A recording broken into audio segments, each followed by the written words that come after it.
On June 28, 2025, the term Project 2025 trended across American screens, from Capitol Hill to cafe counters. For many, it was the first time hearing of the nearly 900-page policy manifesto created by the Heritage Foundation. But for those of us paying attention, this day was not unexpected. It was a mile marker on a road that's been paved for years, with apathy, partisanship, and silence.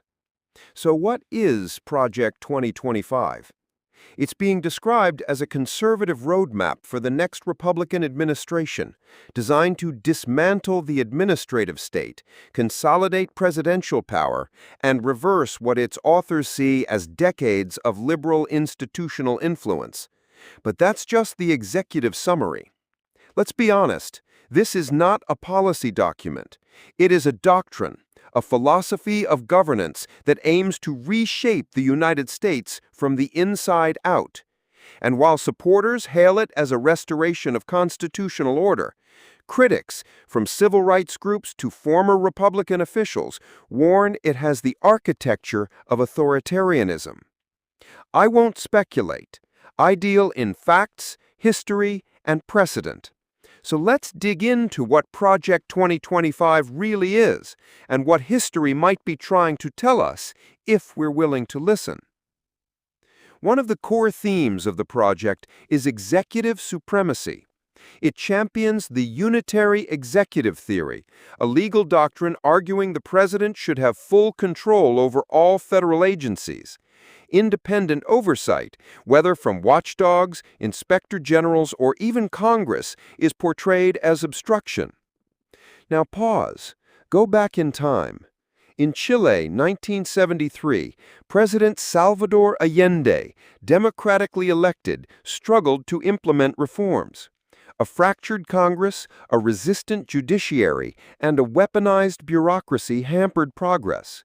His opponents accused him of executive overreach until General Augusto Pinochet staged a coup in the name of restoring order.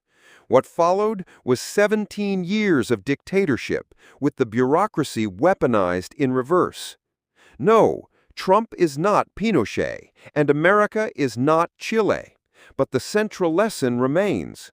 When institutions lose independence, democracy becomes a facade. Checks and balances are not obstacles. They are the oxygen of free governance. Project 2025 explicitly advocates for a purge of the federal workforce, replacing civil servants with political loyalists. This isn't speculation. The text describes a plan to vet federal employees for ideological alignment. This idea echoes India's 1975-77 emergency, when then-Prime Minister Indira Gandhi, facing legal troubles and civil unrest, suspended democratic norms and filled administrative posts with loyalists. The bureaucracy became an echo chamber. Independent institutions collapsed from within.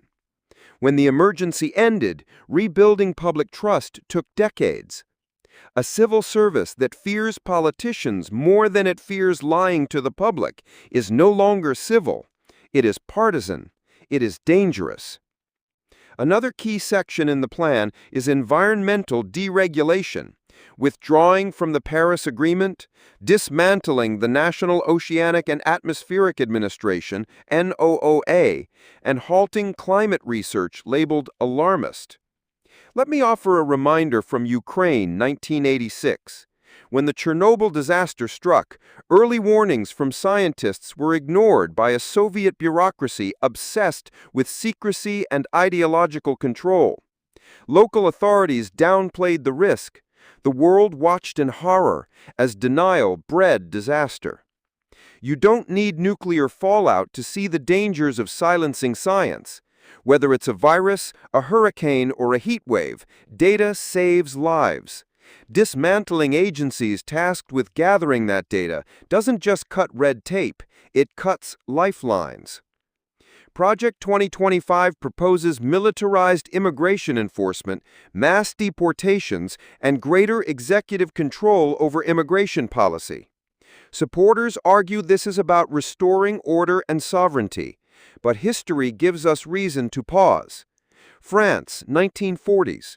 Under Vichy rule, thousands of immigrants and Jews were deported, not always under Nazi orders, but often by enthusiastic local officials implementing lawful administrative reforms. Legal structures can be bent to serve cruel purposes, even if written in formal language and enacted by elected leaders. America has the right to control its borders, but mass deportation, especially without due process, is not security. It's persecution by volume. The document calls for the elimination of diversity, equity, and inclusion (DEI) initiatives and the reversal of reproductive rights, including restrictions on abortion pills like mifepristone. Let's talk about Hungary, circa 2010. Under Viktor Orban, DEI programs were dismantled. University curricula were restructured. Abortion access was slowly restricted. Media independence eroded. All of it was done legally. All of it began with restoring cultural values. Sound familiar? Democracies don't die overnight. They are softly suffocated, with patriotism on the podium and silence in the press room. Defenders argue that Project 2025 is merely a policy suggestion, not an official government plan. Even Trump himself said he had never heard of it. But the facts tell a different story. Over 140 contributors are former Trump officials. Policies from the document already mirror enacted executive orders. Public figures like Russ Vought, a key architect of Project 2025, hold influential roles in the current administration. When a political blueprint becomes a governing reality, denial is not a defense, it's a distraction. So what now? Project 2025 is a political document, but it's also a litmus test for the American public. Do we believe that power, once expanded, will restrain itself? Do we believe that silencing one side today won't silence us tomorrow? Do we believe that history doesn't apply because this time we're the exception? I don't offer answers. I ask questions grounded in facts, in precedent, and in painful, repeated lessons from around the world. The most dangerous phrase in politics is, "It can't happen here." We've heard that before. We've ignored it before. The price was paid before. Don't let it rhyme again.